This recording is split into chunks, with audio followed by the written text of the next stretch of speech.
Teaching मित्रा के YouTube channel में आप सभी साथियों का स्वागत है। मैं उपस्थित हूं एक और नए सेशन के साथ।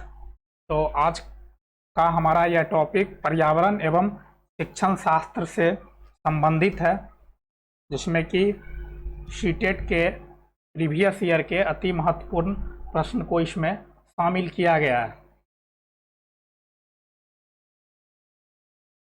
पर्यावरण एवं शिक्षा शास्त्र से संबंधित महत्वपूर्ण प्रश्न जो कि प्रीवियस ईयर में एग्जाम हुए थे, उससे है आज का सेट नंबर जो है वो 8 है। इससे पहले हम 7 सेट प्रीवियस ईयर क्वेश्चन को करवा चुके हैं। वह आप हमारे प्ले लिस्ट में जाकर वहां से देख सकते हैं।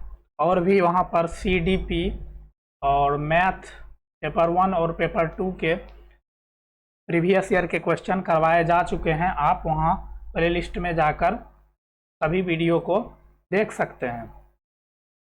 दोस्तों, यदि आप हमारे YouTube चैनल पे नए हैं तो एक बार सब्सक्राइब करके बेल आइकन जरूर दबा लें, जिससे आपको हमारी सभी वीडियो की नोटिफिकेशन मिलती रहेगी। और यह सेशन आपको कैसा लगता है अपने दोस्तों में शेयर करें और लाइक और कमेंट करके हमें ज़रूर बताएं कि यह सेशन आपको कैसा लगता है। तो चलिए चलते हैं, आज के क्वेश्चन को लेते हैं। पहला क्वेश्चन है, राधा के शिक्षक यह अवलोकन करते हैं कि राधा को श्यामपट्ट पढ़ने में कठिनाई हो रही है। डॉक्टर सलाह देते हैं कि राधा को ऐसे खाद्य पदार्थों की मात्रा बढ़ाने की आवश्यकता है जिनमें निम्न पोषक तत्व प्रचुर मात्रा में हो: vitamin K, vitamin A, vitamin C, vitamin D. तो आँखों के लिए इसमें कौन सा सर्वाधिक उपयुक्त है? जो डॉक्टर उसे सलाह दिए हैं आपको यह बताना है। तो विटामिन सी, इससे स्कर्वी होता है। विटामिन ए, जिससे रतौंधी अर्थात आँखों की बीमारी होती है। तो इसका ऑप्शन नंबर ए आपका आंसर होगा। इसकी पूर्ति के लिए आपको गाजर, उसके बाद साग अर्थात पालक और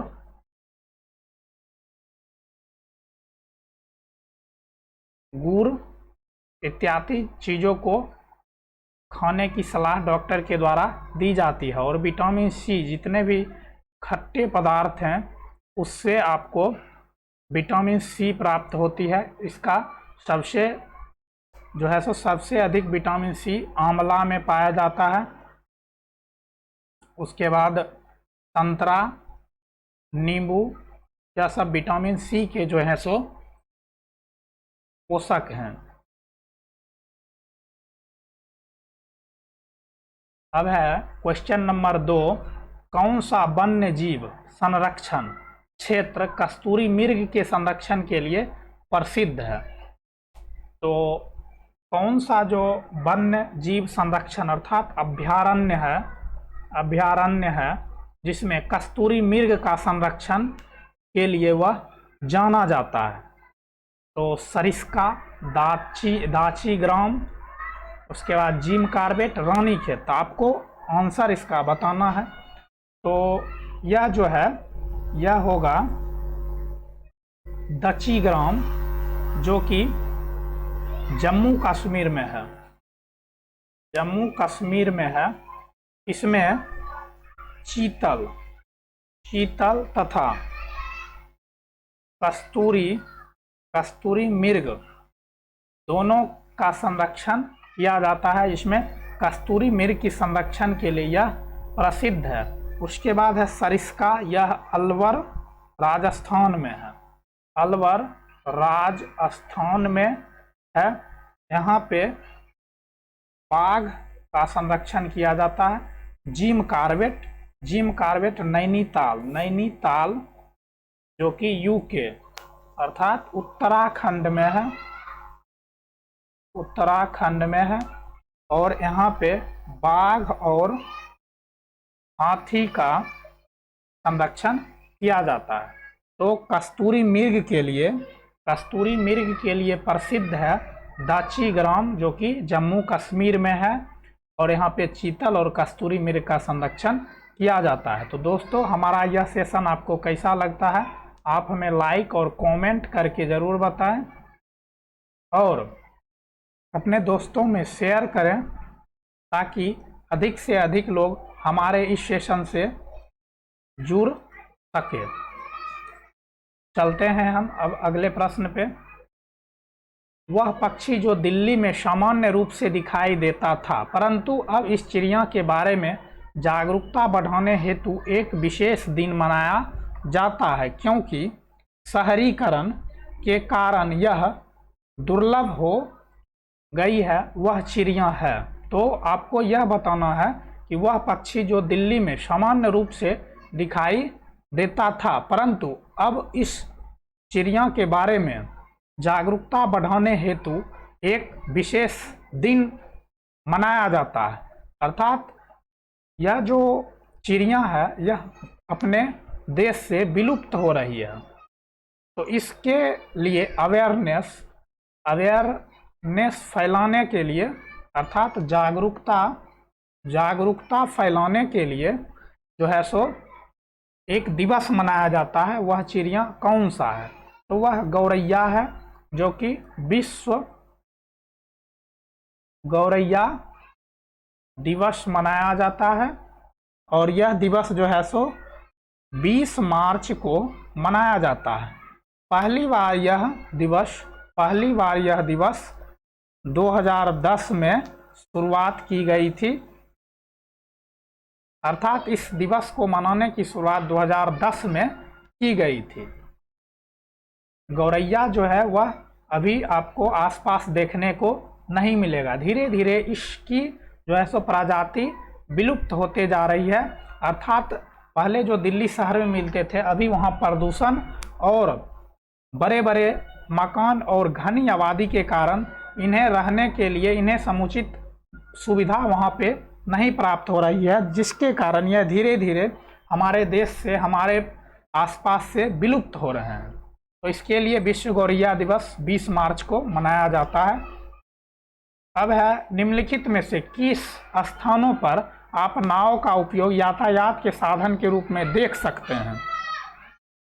तो वह कौन सा स्थान है, आपको यह बताना है। तो नाव का जो उपयोग किया जाता है, यह लकड़ी का बना होता है, जो हमेशा पानी में रहता है। आप तो जानते ही हैं नाव को।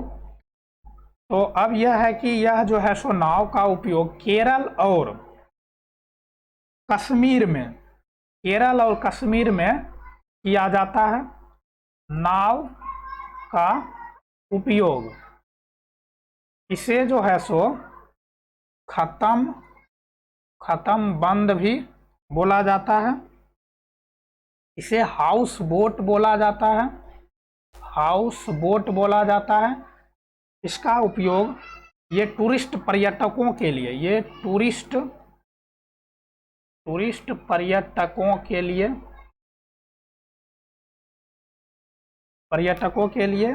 उपयोग किया जाता है।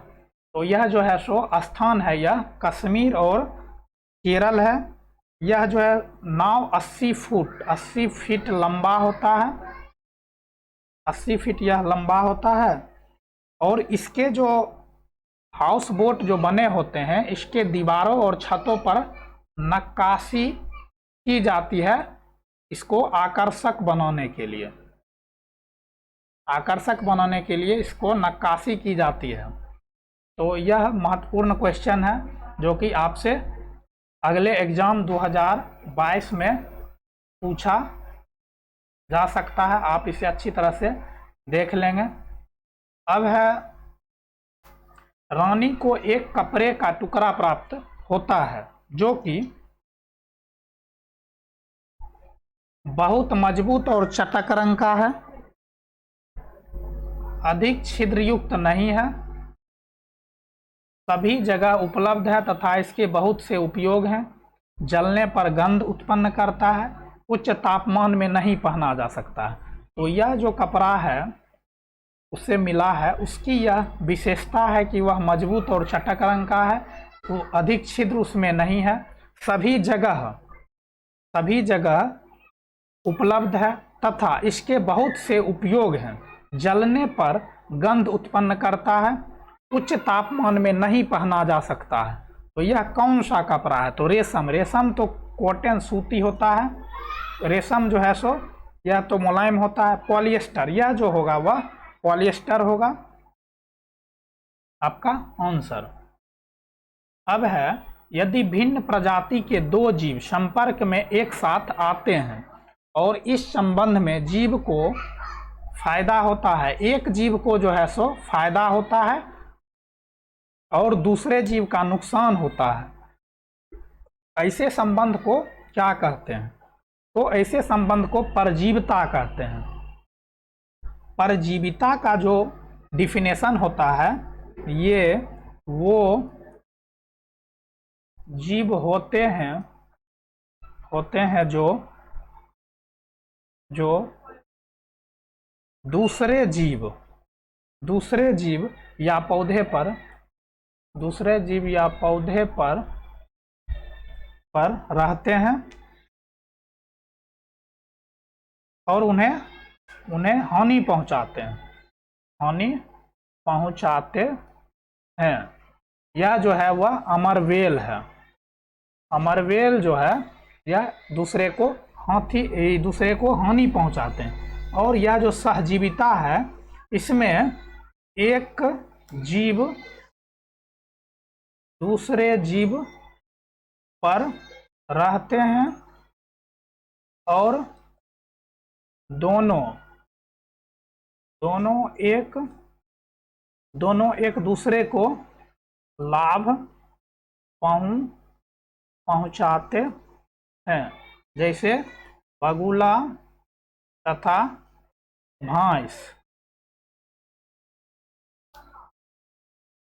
बगुला जो है सो भैंस के पीठ पर बैठ जाता है और उसके कीटों को खा जाता है। इससे क्या होता है? बगुला को खाना मिल जाता है और भैंस को उस कीट से सुरक्षा मिल जाती है। यह जो क्वेश्चन है यह सीटेट में कई बार पूछा भी गया है कि सहजीविता का उदाहरण क्या है, और बगुला तथा भैंस एक दूसरे को जो सहायता पहुंचाते हैं तो उसे क्या कहते हैं? उसे सहजीविता कहते हैं। और परजीविता, यह जो जीव होते हैं वह दूसरे जीव को हानि पहुंचाते हैं, तो यह अमरबेल होता है।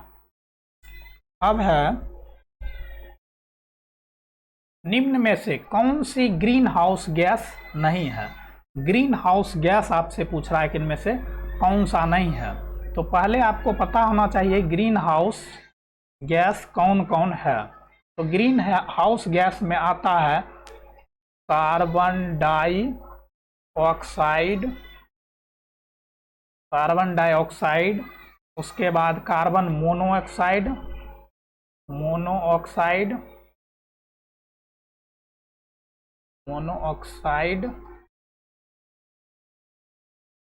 उसके बाद आता है नाइट्रोजन ऑक्साइड,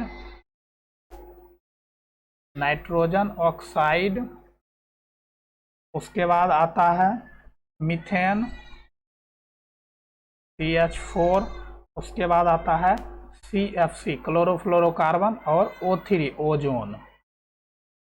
तो यह सब जो है यह सब ग्रीन हाउस गैस है। तो आप इसमें देखिए मीथेन भी है, कार्बन डाइऑक्साइड भी है, कार्बन मोनोऑक्साइड भी है। कार्बन सल्फर डाइऑक्साइड जो है यह ग्रीन हाउस गैस नहीं है।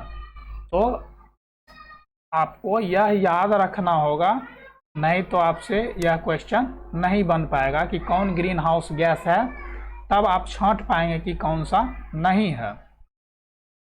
अब है, निम्नलिखित में से कौन से पौधे का उपयोग डिब्बे बनाने एवं मकान बनाने में होता है?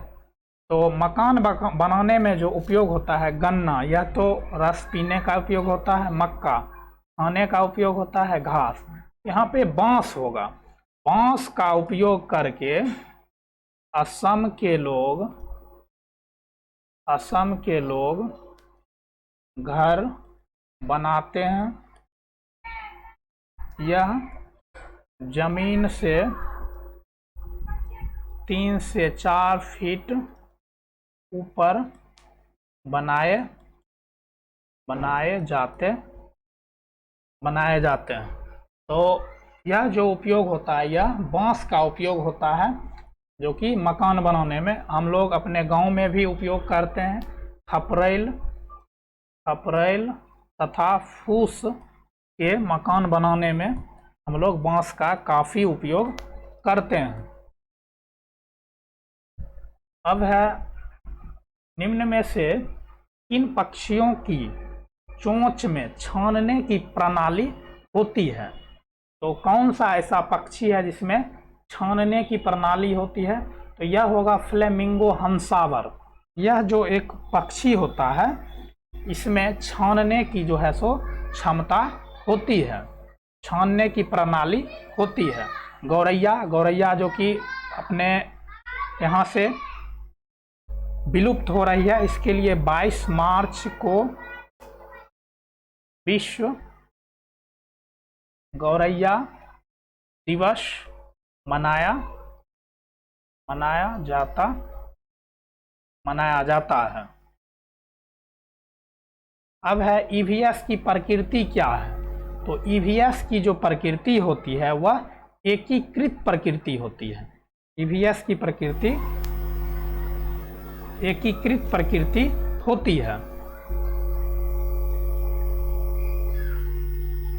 कक्षा 3 से 5 तक ईवीएस एक विषय के रूप में विज्ञान, सामाजिक विज्ञान और पर्यावरण शिक्षा को निम्न में से किस अनुशंसा पर एकीकृत किया गया? तो यह जो अभी वर्तमान समय में कक्षा 3 से 5 तक जो ईवीएस की पढ़ाई कराई जाती है, तो यह जो पढ़ाई कराना शुरू हुआ, यह कब से शुरू हुआ? तो यह जो हुआ एनसीएफ 2005 की अनुशंसा के बाद यह पढ़ाई शुरू हुआ। अब है, एक ईवीएस की अध्यापिका के लिए अपनी ईवीएस कक्षा में निम्न में से कौन सी सर्वाधिक चुनौतीपूर्ण है? तो कौन सी बातें होगी जो कि ईवीएस की अध्यापिका के लिए अपने कक्षा में सर्वाधिक चुनौतीपूर्ण विषय होगा?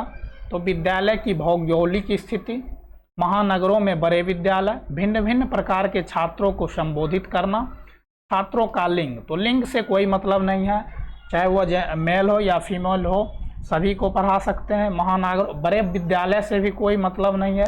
यहाँ जो आपका ऑप्शन होगा वह होगा भिन्न भिन्न प्रकार के छात्रों को संबोधित करना, अर्थात आपके क्लास में जो बच्चे आएंगे वह विभिन्न व्यक्तिक भिन्नता वाले बच्चे आएंगे। कोई ज़्यादा तेज होगा, कोई कमज़ोर होगा, कोई देर से समझेगा, से समझता है। तो इस सभी बातों से, इन सभी जो है सो बातों से आपको सामना करना पड़ेगा। आपको सभी बच्चे को साथ लेकर चलना पड़ेगा। उन्हें आप कैसे शिक्षित कर सकें, उन्हें कैसे आप शिक्षा दे सकें, इन सभी चीज़ों का सामना आपको अपने क्लास में करना पड़ेगा। तो भिन्न भिन्न प्रकार के जो छात्र होंगे आपके क्लास में, उसे आपको संबोधित करना, उसे समझाना और उसे अपने क्लास में एक्टिव रखना, यह सबसे बड़ा चुनौतीपूर्ण सवाल होता है किसी भी अध्यापक के लिए, कि वह अपने बच्चे को अपने ओर आकर्षित कैसे कर सके, अपनी ओर उसका ध्यान को आकर्षित कैसे कर सके। क्योंकि यदि आपके तरफ बच्चे का ध्यान आकृष्ट नहीं रहेगा तो वह नहीं सीख सकता है, तो इसका जो आंसर होगा वह ऑप्शन नंबर सी होगा। अब है ईवीएस के पाठ्यक्रम हम चीज़ें कैसे बनाते हैं और करते हैं, यह डैश है। तो यह जो है वह क्या है? तो ईवीएस के पहले आपको थीम और उप थीम पता होना चाहिए। तो ईवीएस के जो थीम है, 6 प्रकार के थीम है, 6 प्रकार के थीम है। पहला नंबर है परिवार एवं मित्र। दूसरा थीम है भोजन। तीसरा थीम है पानी चौथा है आवास, पांचवा है यात्रा और छठा है हम चीजें कैसे बनाते, हम चीजें कैसे बनाते हैं। तो यह जो है वह 6 थीम है जो कि ईवीएस में दिया गया है। और उप थीम जो है यह 4 प्रकार के हैं। पहला है इसमें संबंध अर्थात रिलेशन, दूसरा है इसमें काम तथा खेल, उसके बाद तीसरा है जानवर और चौथा है पौधा। तो यह जो है यह उप थीम है। तो आपके प्रश्न में दिया गया है कि ईवीएस के पाठ्यक्रम हम चीज़ें कैसे बनाते हैं और करते हैं डैश है। तो यह जो है सो आपको देखना है परिवार एवं मित्र, भोजन, पानी, आवास, यात्रा और हम चीज़ें कैसे बनाते हैं। तो यह जो है सो यह थीम के अंतर्गत आता है। ऑप्शन नंबर ए होगा आपका यह आंसर। और इसमें जो उप थीम है यह 4 प्रकार के उप थीम है। संबंध जिसको रिलेशन बोलते हैं, काम तथा खेल, जानवर और पौधा, यह जो है यह उप थीम में आता है। तो आपको यह थीम और उप थीम देख लेना है। यहाँ से आपको 1 से 2 नंबर आसानी से मिल जाएंगे। सिर्फ आप इस 4 को याद कर लीजिए और इधर 6 को याद कर लीजिए। यह पेपर 1 में 1 से 2 क्वेश्चन आपसे पूछ सकता है। तो यह ईवीएस का महत्वपूर्ण प्रश्न है और ऐसा कोई शिफ्ट नहीं है जिसमें इससे क्वेश्चन नहीं आया हो। तो यह बहुत ही ज़्यादा इम्पोर्टेंट क्वेश्चन है। हम जो क्वेश्चन आपको बताते चलते हैं कि इम्पोर्टेंट है, उसे आप एक बार बाद में भी देख लीजिएगा क्योंकि वो आपको एग्ज़ाम में आएगा। और दोस्तों यह सेशन आपको कैसा लगता है आप हमें कमेंट करके ज़रूर बताइएगा। अब अगला प्रश्न है साइना नेहवाल किस खेल से अपना संबंध रखती है। तो साइना नेहवाल जो है वह अपने देश का जो है जाने माने खिलाड़ी हैं, इन्हें बहुत लोग जानते हैं। तो यह किस खेल से संबंध रखती है इसके बारे में आपसे पूछा है। तो यह जो है वह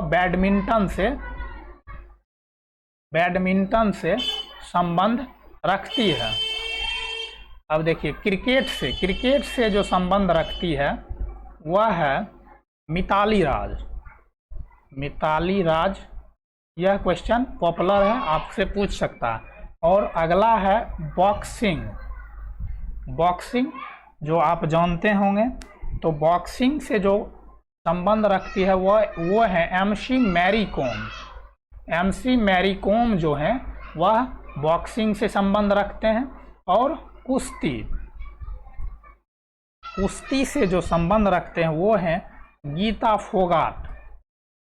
आपने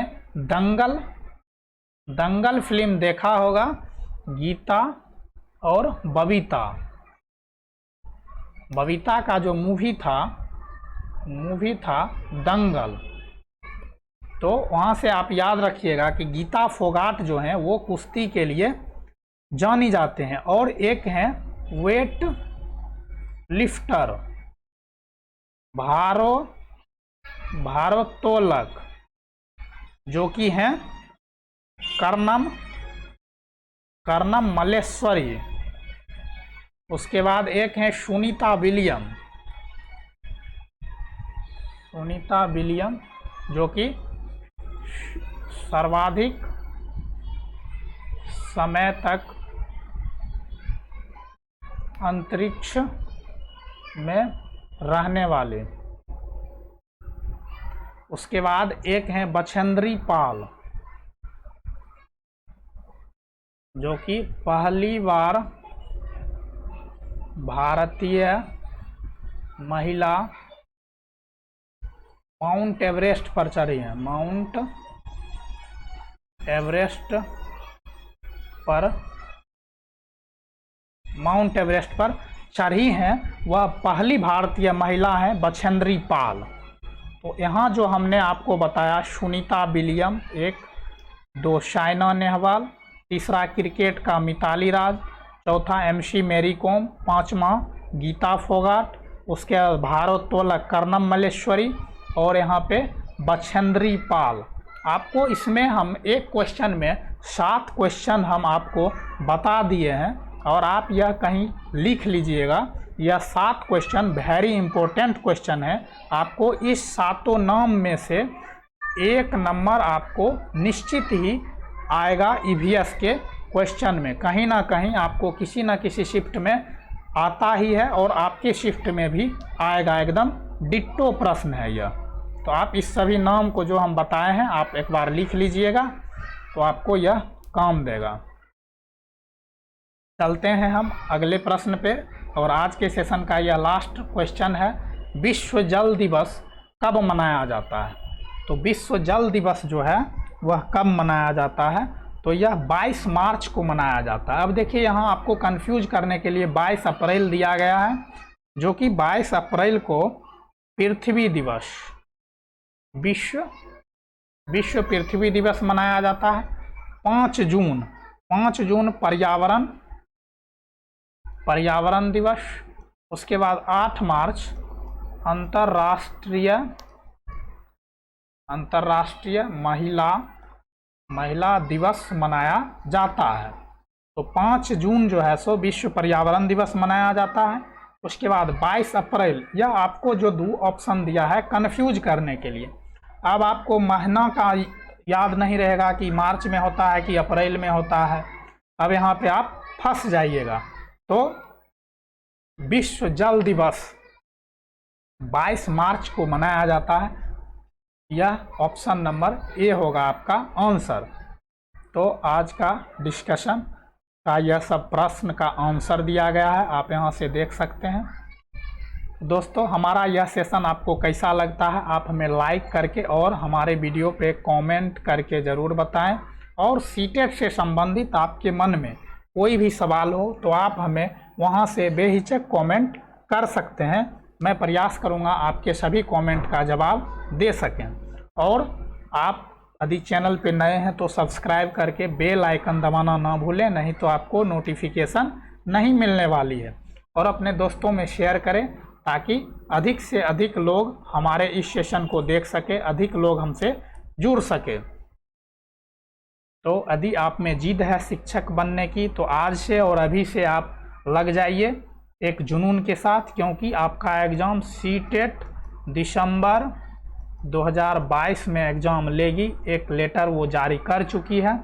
हमारा ईमेल आईडी है, आप सीटेट से संबंधित कोई भी प्रश्न इस ईमेल पे मेल कर सकते हैं। मैं हर संभव प्रयास करूंगा कि आपके सवालों का जवाब दे सकूं। तो दोस्तों मिलते हैं हम अगले सेशन के साथ। तो एक बार लाइक शेयर ज़रूर कर दीजिएगा। तो अपना ख्याल रखिए और पढ़ाई करते रहिए। मिलते हैं अगले सेशन में, तब तक के लिए बाय बाय, टेक केयर।